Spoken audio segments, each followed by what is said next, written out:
Hi guys, if your ViewSonic monitor has incorrect colors, display issues or messed up settings, a factory reset can usually fix it.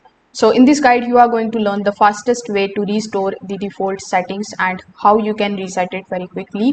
So on a ViewSonic monitor, you just have to first of all simply press the physical menu button on the side, back or at the bottom edge of the monitor. This is going to open the OSD, which is also called on-screen display menu. Now you need to use the navigation buttons or the joystick in order to go to the setup menu or in order to look for the system setup or memory recall option. Now different ViewSonic models place the reset option in slightly different sections.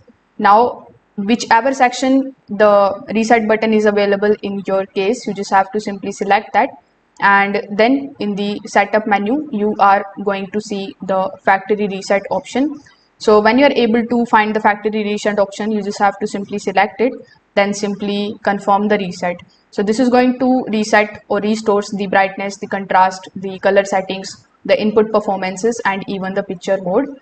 After resetting, you can also turn off the monitor completely for about 30 seconds, and then you can just simply power it back on. Some of the ViewSonic monitors apply display calibration changes fully after rebooting. So these fixes most of the ViewSonic display setting issues quickly. So thank you.